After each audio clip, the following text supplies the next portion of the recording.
Can you continue, Mr. Karadžić?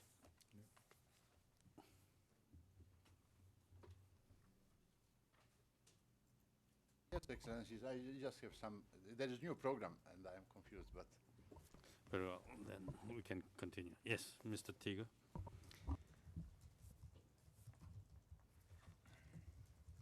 As explained in the prosecution brief, the intent to destroy, quote, in part, unquote, means seeking to destroy a distinct part of the group, not a random accumulation of individuals.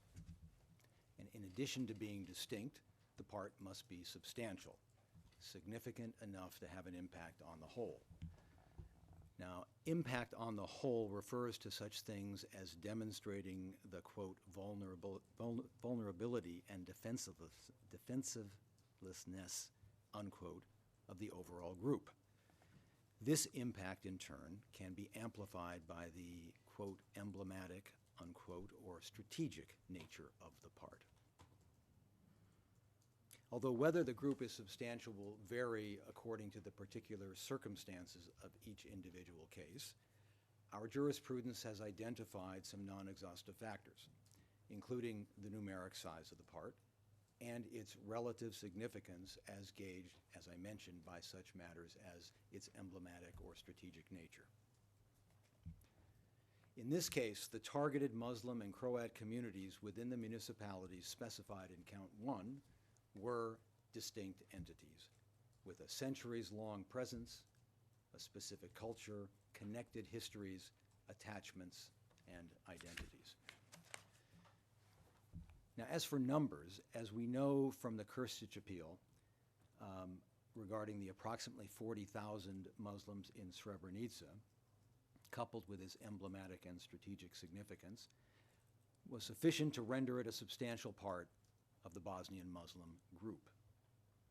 The Muslims of Prijedor were 49,000, the Croats 6,000 of a significantly smaller whole.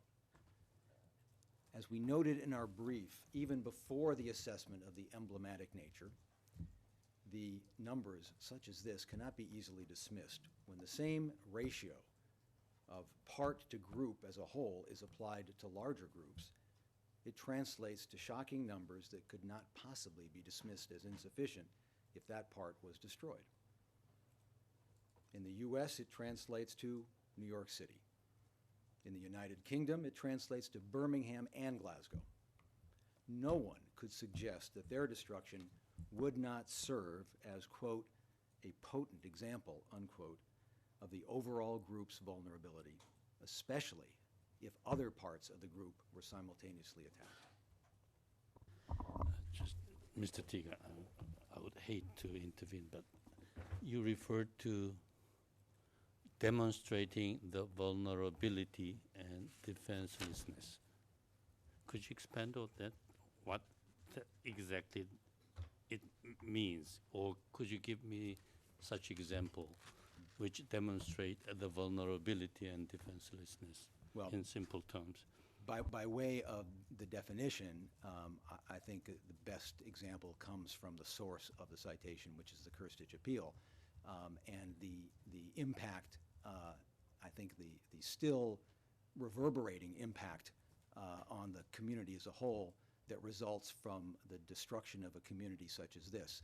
And as the Karadžić Appeals Chamber focused on, it wasn't simply the raw numbers, but it was the group's situation at that point. That is, the last desperate holdouts in eastern Bosnia, and they symbolize something to the group as a whole that meant that the resonance of that destruction was much larger than could simply be assessed by the raw numbers of that community. And as I'll come to in a moment, Prijedor is essentially the mirror, well, in fact, I'll tell you now, Prijedor is essentially the mirror image of that circumstance. Prijedor was emblematic because it was the symbol throughout Yugoslavia, and particularly in Bosnia, of brotherhood and unity. And we have that in evidence. And brotherhood and unity was the very concept that bound together these communities, the very concept that promised and assured joint life in Bosnia. So when Prijedor was destroyed at the beginning of the war, it sent a powerful message to the Bosnian Muslim community that of their vulnerability, of their defenselessness. The umbrella concept that had held the groups together before brotherhood and unity was shattered, was no longer present, and that they were completely at the whim of the more powerful forces arrayed against them. Thank you.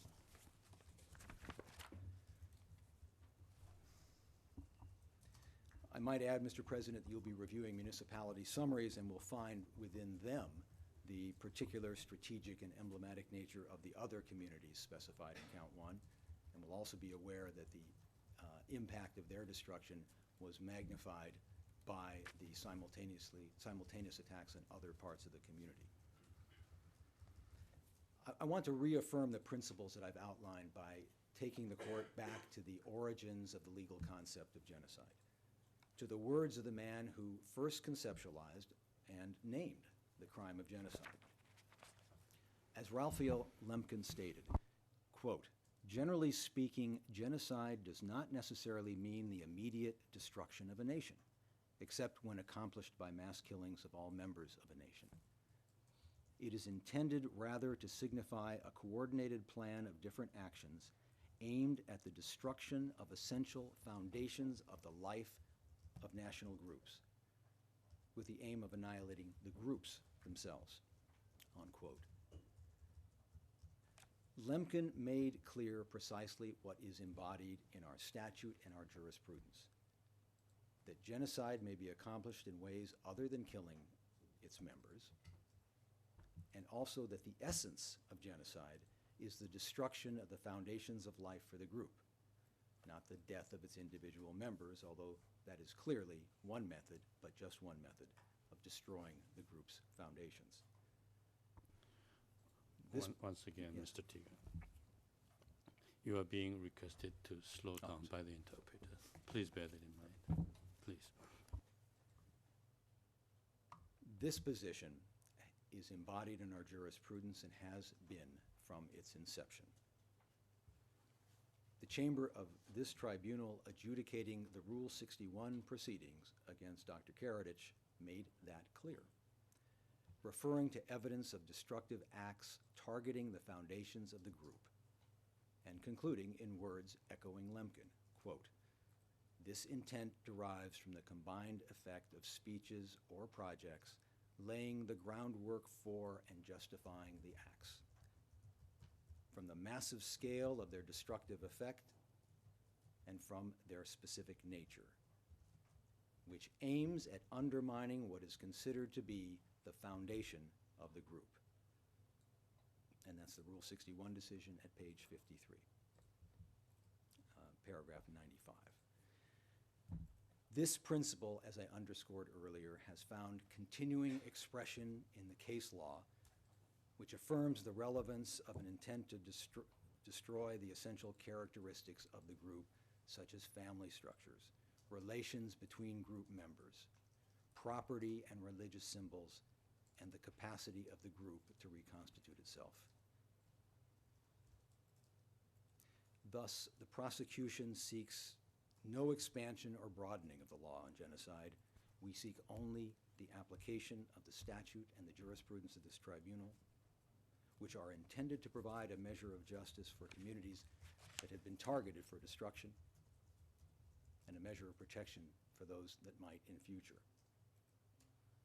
Such an application to the facts of this case could only conclude that the requisite combination of acts and intent are fulfilled, and that Dr. Karadžić's responsibility for the crime of genocide has been established. I turn now to the defense positions. Throughout the trial and in his final brief, Karadžić invoked various unfounded, irrelevant, or inconsistent claims to explain away his responsibility. He falsely claims in his brief that responsibility for these victims lies with those who broke up Yugoslavia, not him. That the Muslims were led by genocidal Islamic fundamentalists who were responsible for all crimes in Bosnia, not him. that the steps toward the establishment of the ethnically separate state over which he presided, such as regionalization or variant A and B, and for which he often took credit before and during the war, had little or nothing to do with him. That the division of the MOOP, which he credited formerly with the early phases of quote-unquote liberation, was simply the implementation of the Cutolero Plan, despite the fact that preparation for an ethnically separate MOOP began before the Cutolero negotiations commenced, and that the Cutolero negotiations never reached an implementation stage. He claims that he had no particular concerns about unfavorable demographics and the allegedly explosive Muslim birth rate, despite his repeated reminders to his followers of the existence and risks of that supposed threat. He claims that his role as party leader was meaningless, and that the party over which he presided was filled with, quote, idiots, unquote, who didn't listen to anyone, a position contradicted by contemporaneous intercepts and documents, as well as the extraordinary deference to Karadžić displayed by those same officials during the defense phase of trial. He claims that he was incapable of interfering in the work of state organs both before and during the war, despite intercepts reflecting precisely such interference before the war and his own admissions during the war. He claims that his calls for a negotiated solution on his terms meant that he couldn't be preparing for war, in contrast to his opponent Izetbegović, whose rejection of Karadžić's proposed solutions meant that he actively desired war. He claims that once the war began, chaos and anarchy reigned in the municipalities, although they were somehow simultaneously, quote, states within a state, unquote. He claims that communications between the municipalities and the republic level were totally cut off, except for his orders to obey international law, which he sent to the guys over whom he had no control, and which somehow made it through the impenetrable communication barrier. He claims that there was no ethnic cleansing, that people left their homes voluntarily or due to the unavoidable pressures of war. He claims that he had no power over and little to do with the army, which only discussed logistical matters with him.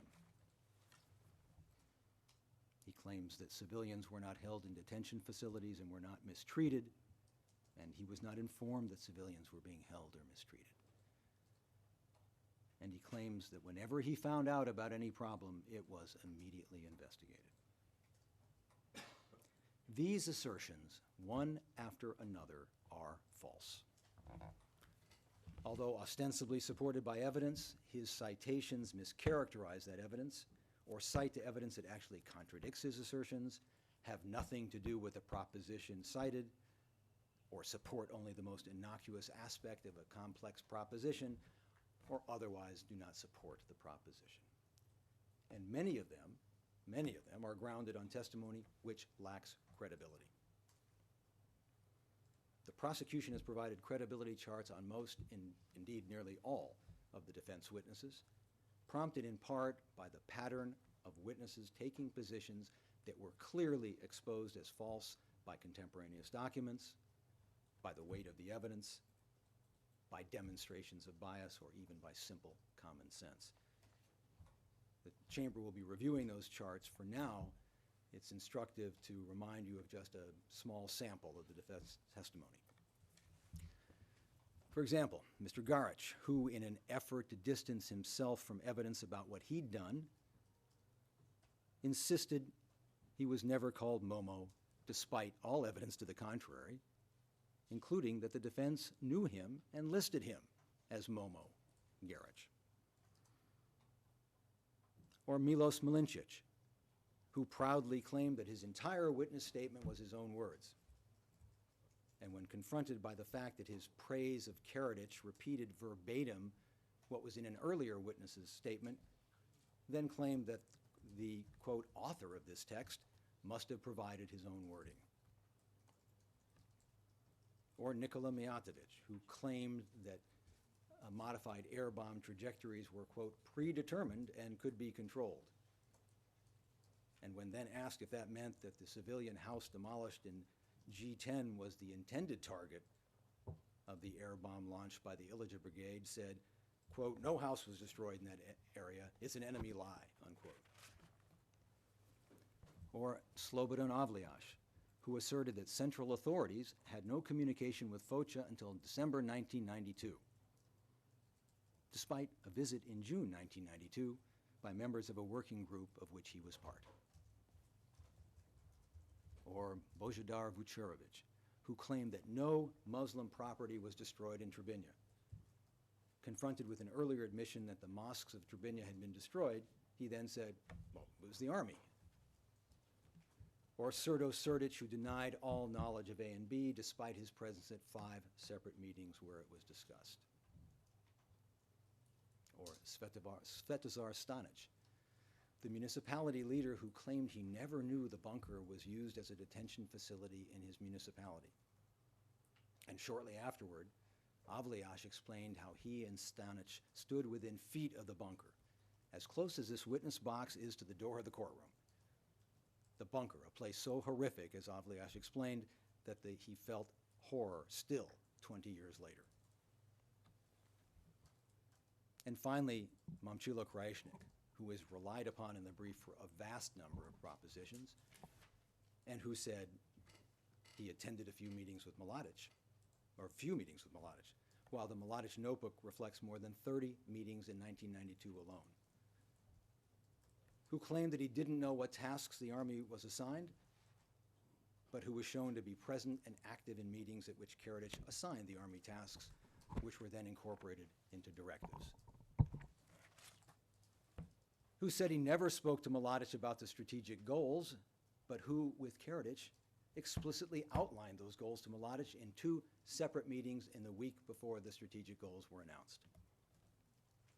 Who claimed that the Bosnian Serb leadership never ordered the army to conquer majority non-Serb areas, but who expressly told Mladić in a meeting that one of the 2 pressing tasks for the army was to očistite, cleanse or mop up, Orašja, a majority Croat municipality, which was then incorporated into Directive 4. Who claimed that A and B was meaningless and that he didn't know it had been distributed, despite repeated occasions on which it was discussed in his presence or on which he discussed it, including his conversation with Karadžić on the day it was issued about who would monitor its implementation, and also including an assembly session at which a municipality representative reminded him of how he and Karadžić had counseled that representative about the problems of implementing A and B. And the list goes on and on and on. As we also saw repeatedly, many witnesses were remarkably receptive to Karadžić's leading questions, which permeated the written statements as well. The compliant answers often tracked the outlines of a defense strategy that Karadžić constructed long ago. Because in 1998, as investigations began, Karadžić oversaw from a distance the systematic culling of documents sought by this institution. Here is what one of his associates, Vukašinović, wrote in February 1998 about the already existing defense strategy. Quote, maybe I am scared by nature. However, I think that all your statements are not really favorable. And he gives an example, quote, in May of 1992, you stated that there is work and law in Republika Srpska and that everything is in normal order and the Muslim part is in chaos. However, our defense strategy for that time period is that the chaos was here, unquote, P 6489. He thus foreshadowed the defense which Karadžić ran 16 years later here in this court. And he also identified the problems which to this day expose it as a lie. That letter followed earlier letters assuring Karadžić that, quote, unfavorable documents had been kept from investigators, unquote. And in this regard, I urge the court to read P 3932, 33, 34, and 35. And after receiving that letter, Karadžić wrote back with further instructions. That's P 6490. After thanking his associate and urging him to keep going, please keep going in that direction, Karadžić said, please do not allow such a mistake to repeat itself with television. You ought to personally review every segment which will be offered to them and select those favorable to us and detrimental to the Muslims. Nothing else exists because the archives have been moved, destroyed, etc. He also said, you are completely right when it comes to the SDS as well. Tell Verkesh that you have consulted me and I have asked you to instruct them on what to do. The best would be if the archives didn't exist at all because the party was frozen for a year. Crisis staffs were organized by municipal bodies, remember that, and stress it firmly to them. It was the municipal bodies elected in the 1990 elections and not the party. And then he tells Vukašinović to show Verkesh the letter and have him do everything to, quote, have the archives in the municipalities cleared out, unquote, so that they won't, quote, spoil what's being worked on centrally, unquote. Throughout this trial, the same effort to mislead and conceal had been on display as his still loyal followers sought to assist by towing the party line on unsustainable defense strategies determined many years ago. Karadžić argues in his brief at paragraph 1348 that it is, quote, ridiculous to argue on the basis of smoke and mirrors, unquote, that he hid evidence, thus showing that the bigger the lie in which he's caught, the greater the expression of indignation. Or as General Rose said, quote, when he, Karadžić, came under pressure, he could lie through his teeth with a look of sublime innocence on his face, unquote. Dees 162, page 49. I now turn to some of those false claims. False claim number one, the broad attempt to shift responsibility onto those allegedly responsible for the breakup of Yugoslavia. As this trial chamber has repeatedly pointed out to Dr. Karadžić, this case is not about who started the war, jus ad bellum.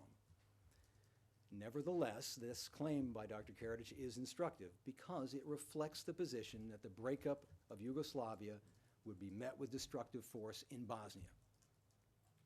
Or as Karadžić put it more graphically at the time, you cannot, quote, fuck all of Yugoslavia up and have Bosnia remain a virgin. That's D 1281. Karadžić's struggle to shift responsibility continues with his lengthy depiction of his political opponents, primarily Izetbegović and the SDA, as Islamic fundamentalists bent on domination, fratricidal war, and terrorization and genocide of the Serbs. That's at paras 39 through 42 of his brief. Again, as the trial chamber has repeatedly underscored, these assertions are irrelevant or marginally relevant, except perhaps to the extent they inadvertently expose motive. But in any event, the reality, unsurprisingly, does not support this diabolical description. As Croatian SDS founder Jovan Rasković, who lamented his own role in the creation of the Bosnian SDS, stated, quote, there should be no fear of Bosnian sovereignty. Maybe Bosnia won't be Serbophile, but it won't be genocidal. That's P 6617, page 2. As even Krajisnik said, Izetbegović's ideas expressed in the Islamic Declaration were, quote, travestied, unquote, T 43184. He was instead a pragmatic man, 43184. Even Karadžić's own contemporaneous acknowledgement of Izetbegović as a, quote, nice man, unquote, is further at odds with this devilish portrayal that he attempts now. That's P 1940. The desperation of Karadžić's efforts is reflected in his reliance on what he calls the Nazi-like Vox, which allegedly outlined the dire fate awaiting Serbs in the future Islamic Republic. Paragraph 47 of his brief quotes from a part of the text of a Vox issue listing terrible restrictions and threats, but it fails to quote from the beginning of the article, which reveals that this list began as a satire on the creation of an alleged Islamic republic, which had then been manipulated by persons unknown into the pamphlet that they now reproduced in their magazine in order to condemn it. Karadžić similarly depicts Izetbegović and the SDA as someone actively seeking war and desiring Muslim suffering. He cites Donia in support of his claim at para 43, T3268, when in fact Donia said the opposite, emphasizing that his report, quote, did not say what you said it did. That was that he consciously opted for the war option. He talked about preparation for war, not consciously opting for the war option. Now that was a misrepresentation on your part of what that citation said. That's at T3267 through 68. Karadžić misrepresented it in court and now does so again in his final brief. The reality is that it was Karadžić who had long insisted that a sovereign and independent Bosnia would be met with force. As he told Vance and Oken in December 1991, unless the Bosnian Serbs got what they wanted, they would attempt to get it through war. That's P776, pages 38 through 39. As for Karadžić's suggestion that Muslim suffering was Izetbegović's responsibility, not his, because Izetbegović desired it, the court need only review D3716, a session of the Bosnian presidency in June, at which Izetbegović agonizes about the dilemma presented by Bosnian Serb cleansing. Quote, if we don't accept the ultimatum, these people might actually perish. If we accept it, we will be legalizing a division along ethnic lines, that is, an altered demographic situation in Bosnia and Herzegovina, the creation of a Serbian state of sorts in BH, and finally, the question on the exchange. Is it fair and all right? Unquote. While painting Izetbegović as a man who actively sought war, falsely, Karadžić paints himself as a man who sought only peace, filling pages of his brief with various pronouncements. See paras 238 through 260, 265 through 285, pronouncements intended to reveal that he, quote, at every opportunity tirelessly advocated for peace. Of course, the prosecution's case is not that Karadžić desired war as an end in itself, or that he would not have accepted a peaceful resolution on his terms. But he was explicitly determined that he would not accept a sovereign and independent Bosnia and would go to war to prevent it. And while his initial efforts were aimed at keeping Bosnia in Yugoslavia, as it became clear that would not happen, he shifted to the establishment of an ethnically separate Serb entity in Bosnia. When he thought he could get much of what he wanted through negotiations, he was willing to take less. It's a low-cost option. But when that failed and he opted for force, then he wanted what he considered the Serbs were entitled to. As Mandić said to an interlocutor who observed that Serb attacks in Sarajevo had left the Muslims with little, quote, fuck them. They didn't want to do it nicely through negotiations. Well, now they'll get nothing, unquote. P1103, page 8. And that Serb state, Karadžić made clear, had to realize the, quote, centuries-old dream of creating our own state without too many internal enemies, unquote. P1477, page 258.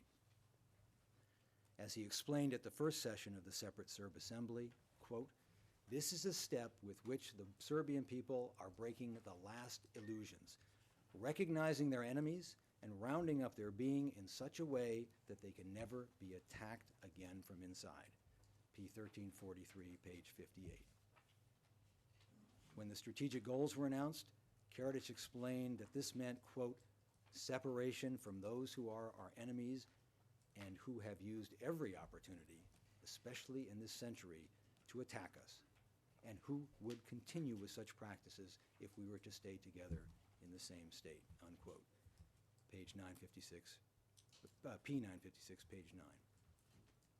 Those enemies were the Bosnian Muslims and Croats, although he most typically expounded on the Muslim threat in light of their demographic predominance. As he repeatedly explained to his followers and to internationals, you simply can't live with the Muslims. As described in para 28 of the prosecution brief, Karadžić insisted that, quote, we live together only when occupied or under a dictatorship, unquote. Muslims and Serbs were like oil and water, like a dog and a cat, like plants which cannot grow side by side. If you put them in one pot, the soup would not mix. And he emphasized that Serbs, quote, experience with Islam 5 centuries long, unquote, allowed them to, quote, recognize ancient danger by the toxic, all-destructive Islamic octopus that skillfully takes on various guises, but which is, with all its variability and ambiguity, constant in its irreconcilable poisonousness toward the Serbian Orthodox being, unquote. P5492, page 5 through 6. Now, in the course of describing his allegedly exclusive emphasis on peace, Karadžić makes one passing reference to the issue of Muslim demographics and suggests that his demographic concerns were limited to efforts to, quote, artificially, unquote, alter the demographic structure. This dismissive mischaracterization ignores his obsession with the Muslim birth rate and with Muslim demographics and its purported implications. And you can find that at para 29 of our brief. He insisted to internationals such as Cudillero that Muslims intended to use their high birth rate to dominate, and it was a recurring theme in his discussions with Vance and Oken that Muslims expected to achieve control of Bosnia through their high birth rate. That's P776 and also T4163 through 64. He emphasized before the war to his followers, quote, they will overwhelm you with their birth rate and their tricks. And during the war emphasized that neither Serbs nor Croats together can control, through the birth rate, the penetration of Islam into Europe. And in 5 to 6 years, Muslims would make 51% of the population. And as he made clear, this bore on the percentage of Muslims who were envisioned for the Serb Republic. Even a safe percentage now would soon be unsafe. Quote, the 23% would rise to 24% the day after, and the day after that one it would be 25%, because that is how it is with them. That's Karadžić at the 37th Assembly, P1385, pages 108 through 109. Now, given the alleged toxicity of the Muslim threat and their explosive birth rate, one might have expected Karadžić and the Bosnian Serb leadership to claim only areas where Muslims constituted a suitably small percentage of the population. Quite the contrary. His territorial ambitions were vast, and they required various justifications. For example, he claimed that the areas where Serbs were a majority before the genocide of World War II were by rights Serb and should revert to them, a claim that was embodied in their official documents, such as P6444, such as the Declaration of State and the Constitution. And see also P776, pages 32 through 33 and 227. Or the plebiscite, which was conducted in November 1991, the results of which meant, according to Karadžić, that, quote, in all territories where Serbs took part in the referendum, regardless of whether they make 5% or 55% of population, they are the constituent element of that town or that republic and must stay in Yugoslavia if we decide so. D86, page 38. Karadžić also asserted that Serbs were entitled to approximately 65% of the land because they, quote, owned it, unquote. A rationale ridiculed even by Slobodan Milosevic, his one-time benefactor, who eventually became frustrated by Karadžić's nationalism and greed. Quote, as if someone would believe it, it's known that it was all socially owned property. The meadows, grazing land, mountains were nobody's property. What owners, for goodness sake? How can you imagine 2/3 of the population being crammed into 30% of the territory, while 50% is too little for you? Is it humane? Is it fair? Unquote. And that's at P2604, pages 6 and 9. And irrespective of whatever justification, places with strategic significance, regardless of how many Muslims and Croats live there, were claimed. Referring to places that we've, quote, grabbed for ourselves, unquote, where Serbs were only 30%, Karadžić stated, quote, don't let this get around, but remember how many of us there were in Bratunac, how many in Srebrenica, how many in Visegrad, in Rogatica, how many in Vlasenica, in Zvornik, etc. Due to strategic importance, they had to become ours.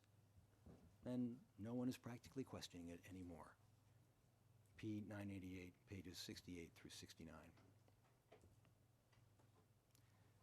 It is against this backdrop that Karadžić asks the trial chamber to believe that he was not involved in the significant steps toward separation, such as variant A and B or regionalization, despite the wealth of contemporaneous documentation reflecting his constant role in that process. Karadžić acknowledges, with respect to regionalization, that it became a, quote, means to fight Alia's state. Acknowledges that in his brief at paragraph 205. Or to quote the passage he cited a bit more accurately, quote, to destroy Alia's state, unquote. Yet he also suggests that it was simply a legal process that was not monoethnic in design, that it had nothing to do with him, and that in any event it was about the creation of entities like the Ark that were completely independent of Karadžić. In fact, regionalization was understood by other parties to be precisely what it was, the formation of a Serbian-dominated region using economic justifications to cover, quote, the goal of creating a state for only one nation, unquote, as acknowledged by defense witness Jaksic at T46173. In attempting to run from his own responsibility for regionalization, Karadžić explicitly backs away from his own claim on the 11th of January 1992 to have invented regionalization. That's in paragraph 202.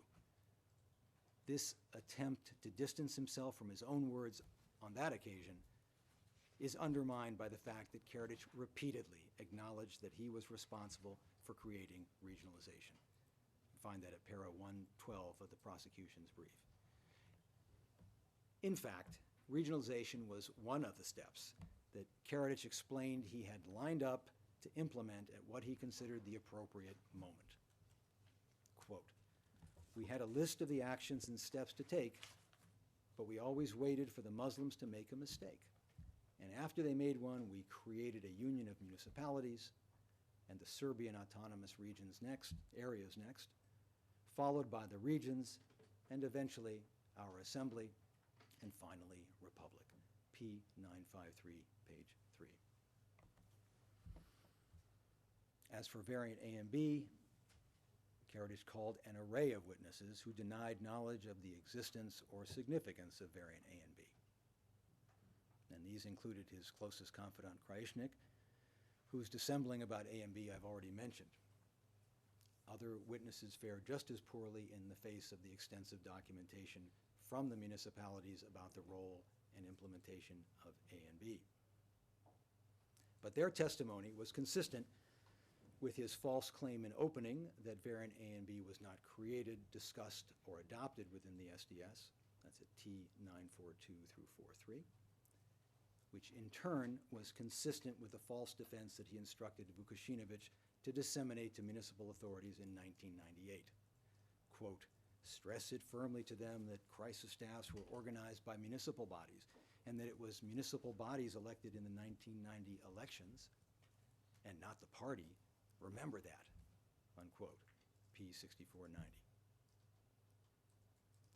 When coupled with the equally fraudulent chaos and lack of communication defense, it attempts to insulate Karadžić for the accomplishments of his followers, whom he once praised for, quote, liberating and creating the space. That's at P 970, page 316. In fact, the reality of variant A and B's importance was explained contemporaneously by Karadžić himself. Quote, please, remember how we used to work before the war? Everything was as clear as day in the municipalities where we were majority and in those where we were minority. Do you remember the instruction A and B? We had crisis staffs, and it was clear that they were the authority. They could make mistakes, but they were still the authority. The people were not left without the authority because there was a crisis staff.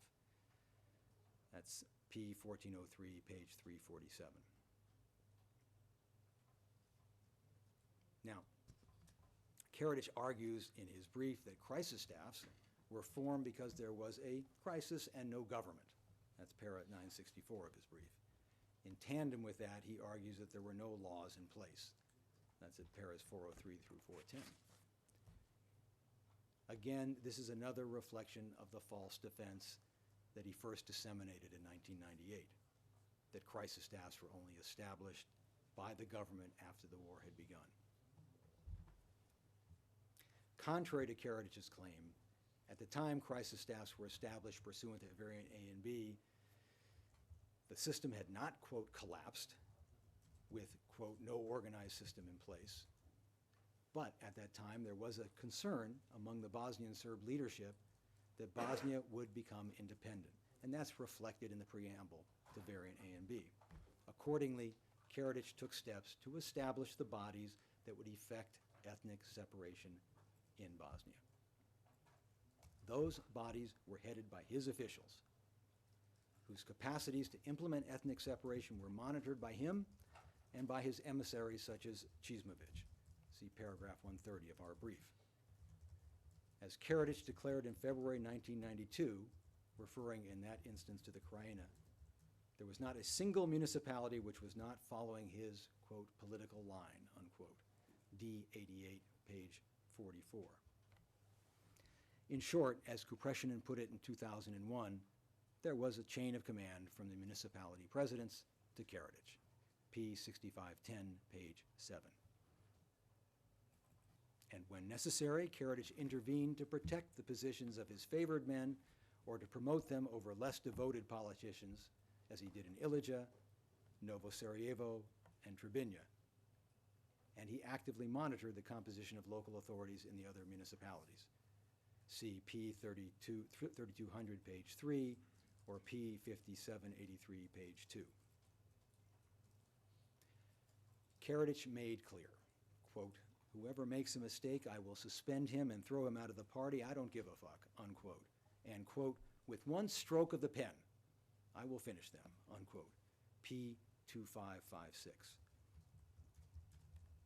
When people on the ground in the municipalities disregarded or disobeyed orders from Pale, some were immediately removed from their positions, while others were subjected to a disciplinary procedure known informally as, quote, ironing, and which would cause the officials to change their views.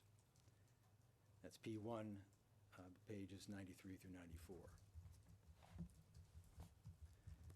The coda to Karadžić's assertion that he had no control over local and regional authorities is a quote from an intercept that purportedly reflects the attitude of the Prijedor leadership toward Karadžić. Quote, who cares about Karadžić? We'll do whatever we want. He can't impose his will on us. That's P 2571. This was taken out of context to totally invert its meaning. What Karadžić's brief does not tell you is that this was one of Karadžić's officials informing him what some disgruntled individuals in Prijedor had said. Karadžić then made his position clear. Quote, let them fuck their mothers, let them make their own party. Whoever refuses to obey Sarajevo should resign. That's at page 3. And then he took the necessary steps, bringing in a new man for better leadership, T 45357 through 59. Shortly afterward, Čizmović was able to report to Karadžić that there was no discord in Prijedor. Quote, Prijedor is resolved, unquote. P 2552. As Karadžić's own witness Misković confirmed, this intercept was actually about honoring party hierarchy and party policy. 45357 through 59. As with much of the defense brief, scratch, and when the false surface falls away, the real picture is exposed. From the very outset of the conflict, the municipality's subordination and loyalties to Karadžić were clear. Thus, shortly before the conflict began, the Rogatica crisis staff informed Karadžić that, quote, in compliance with your instructions, unquote, the, quote, factual division on the ground should be and is already there, unquote, expressing concern about others moving forward without sufficient coordination with Republic-level steps. P 6105. Municipality officials consistently echoed Karadžić's policies on the ground, sometimes directly invoking him. For example, in Cluj, Crisis Staff President Banyac in early July 92, quote, I think that life has to be totally ethnically demarcated and the areas ethnically cleansed of all those who cannot live together in this area, unquote. P 6552, page 2. Or Zvornik President Grujic at P 6417, quote, the Turks destroyed the Serbian church that was here when they arrived in Zvornik in 1463. Now we are rebuilding the church and reclaiming this as Serbian land forever and ever. This was a Serbian town before Islam existed in the Balkans, unquote. Or Vogošća SDS official Koprivica, asserting that if Muslims failed to leave Serb lands, they were going to be destroyed and were, quote, simply going to disappear, unquote. P 2344, paragraphs 59 through 60. Or Bratunac's President Doronic, about whom we'll hear more from Ms. Pack, who told SDA representatives reluctant to agree to division that Karadžić was placing immense pressure on him, and then he threatened that if the Muslims did not comply with the demand, they would, quote, disappear. That's P3196, paras 31 through 32. And you can see the same in P965, with Karadžić crony Jovan Tintor explaining that division is imminent, whether the Muslims like it or not, and that their share of the division will be a few, quote, islands, unquote, in Bosnia, while Serbs will be completely connected territorially and in every way. As discussed in paragraph 179 of the prosecution brief, the common purpose was implemented in municipalities headed by Karadžić's officials. They coordinated roundups, detentions, and expulsions with Karadžić's military, police, and with the other municipalities. Another false Karadžić claim is that everywhere in the field there was anarchy and chaos. It's Defense Brief, Parrot 455. Yet Karadžić's praise for the achievements of local authorities in securing and cementing Serb-claimed municipalities reflects instead their unity of purpose and their coordinated execution. He expressed his satisfaction with the results and his assurances that those results would be maintained. For example, quote, 2 years ago, we were a group in Bosnia that had some rights, and now we are the state, and what we hold is 100% ours. Foča is extremely important to them, but it will never be theirs again, unquote. P1385, page 110. As Krajišnik also explained about Foča, speaking to people gathered there, which had by that time been renamed Srbinja, quote, "Today you are not as you were before. Now I see a true Serbian town, and you proudly bear your Serbian name. You are an example to every Serb." Karadžić commended all his officials for carrying out the ethnic separation from Muslims and Croats. Quote, "It was the SDS which organized the people and created the army. It was an army. Together with the police, those were the armed forces of the Serbian Republic of Bosnia and Herzegovina. They created the space, liberated, and created the space."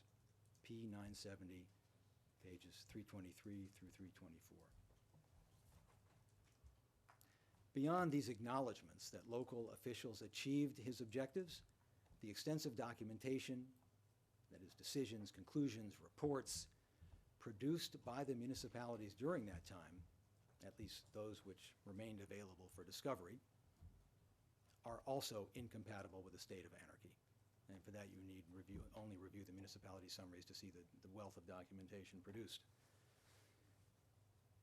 Now, part of Karadžić's attempt to deny his relationship with his subordinates is the claim that ARC authorities were, quote, "manifestly independent" of the central authorities, a claim that is manifestly false.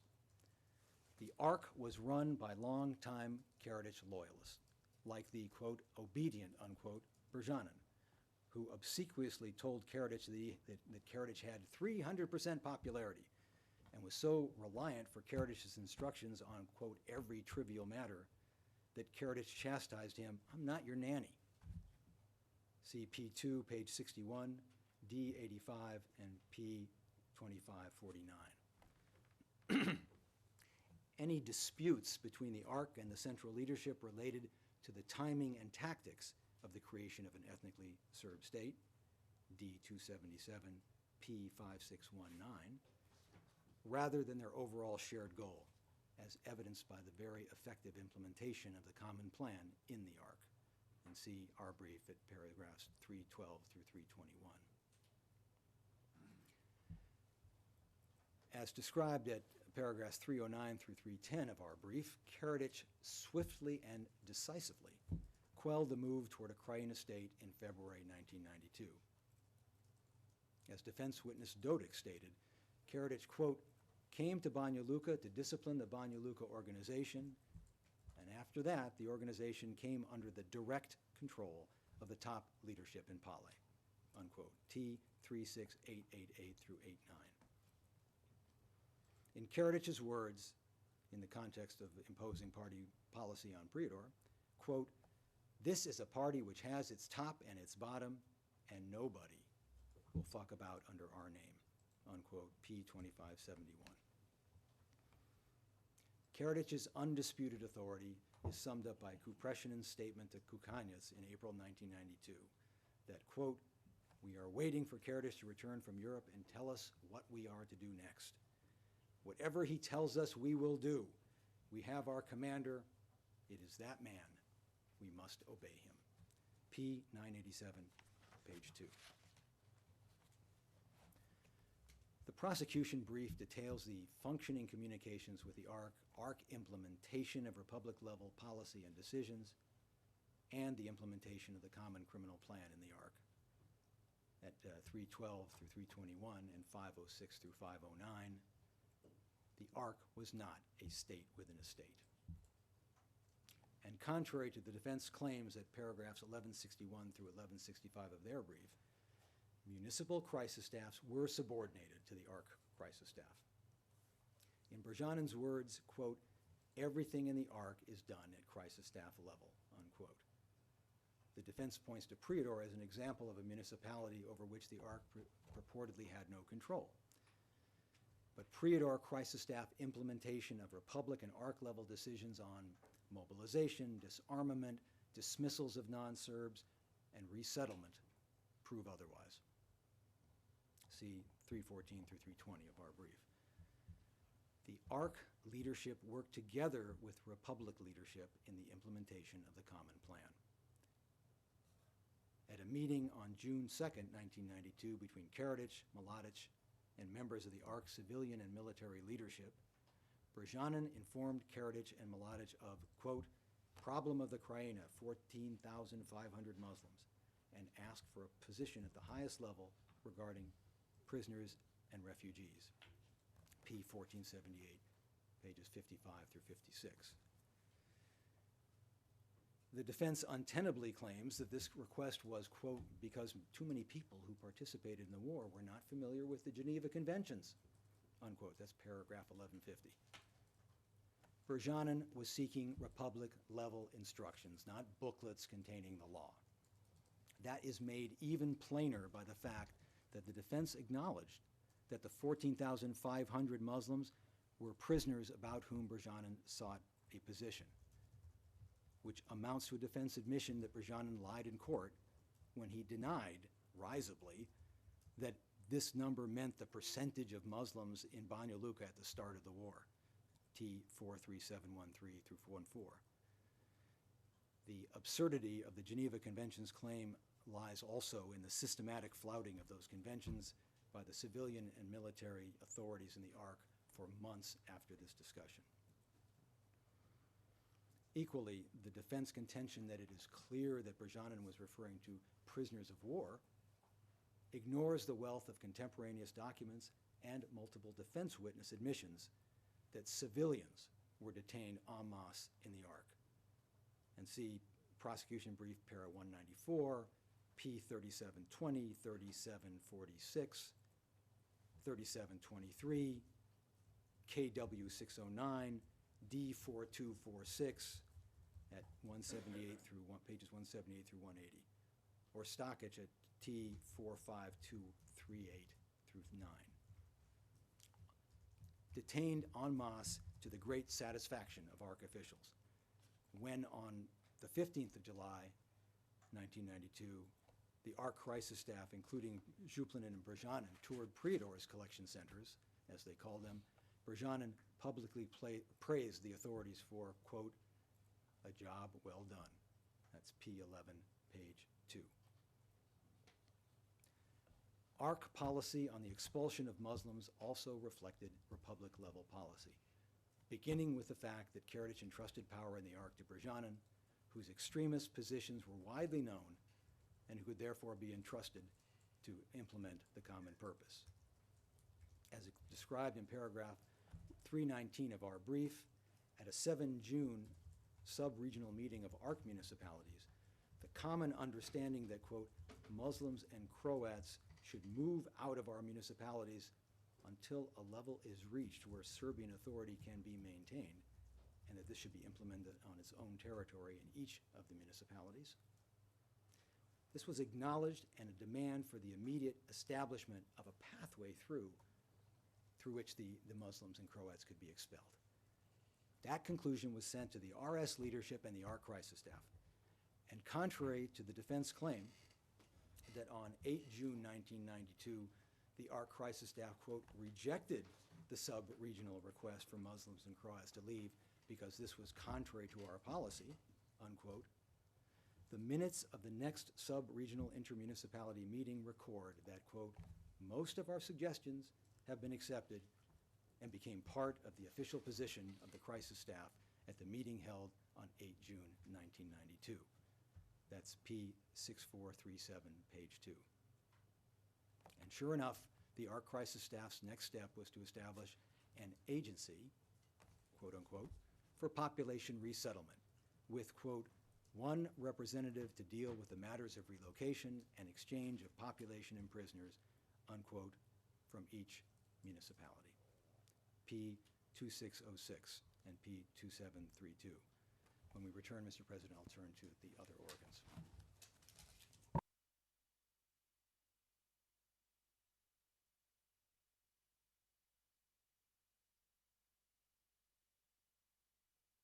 Before we break, Mr. Tiger, you stated during this session, it's page 37, transcript page 37, line 12. I quote, of course, the prosecution's case is not that Karadžić desired war as an end in itself, or that he would not have accepted a peaceful resolution on his terms. In this regard, one of the defense arguments seems to be that the fact the Serbs accepted Kutiljevo plan belies the existence of overarching JCE. I may be more accurate. Defense final brief 109 reads like this. Those who accepted the Kutiljevo agreement that envisaged the existence, protection, and equality of minorities, and Dr. Karadžić was among the leading supporters of the agreement, could not and did not form any joint criminal enterprise with the objective of creating an ethnically pure Serb unit within BIH.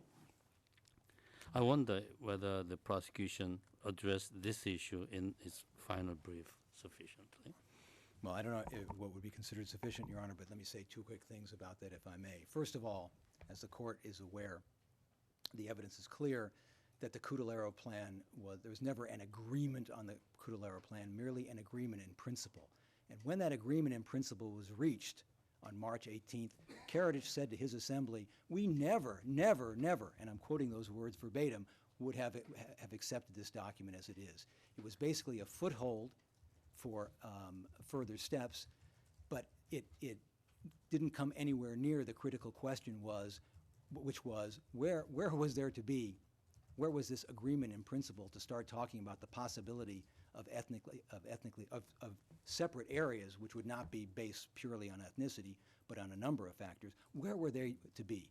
Where would that be implemented? And on that very day, Karadžić said to the assembly, well, it may not be fair, but let's start the ethnic separation on the ground as a factual matter, irrespective of the fact that they told their followers there is not yet an agreement and there will not be until we get what we want. So that's a false representation in the first place.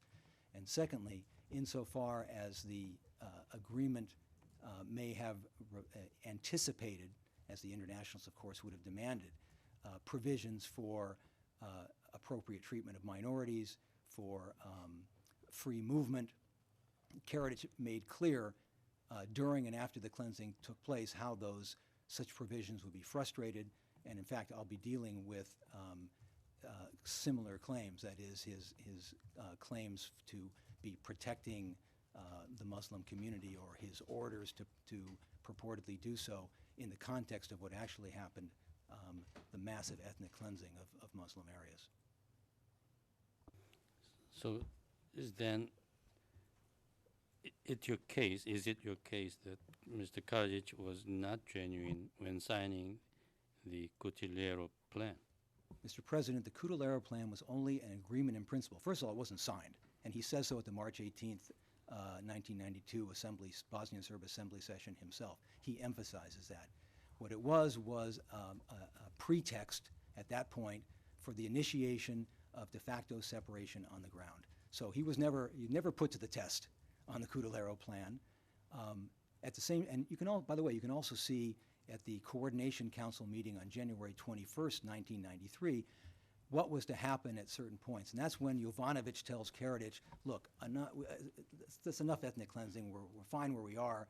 There are ways to achieve homogenization without ethnic cleansing at this point. And Karadžić happily says, well, Zvornik, that's fine, because Zvornik used to be 50,000, half and half, now it's all ours. And what he then talks about is putting pressure on people in more subtle fashions to get them out. In every single document, aside from those intended as window dressing or fig leaves for the international community, where it really matters, you can see Dr. Karadžić's commitment to homogenization, to ethnic separation, and to not allowing the results of the ethnic cleansing to be undone.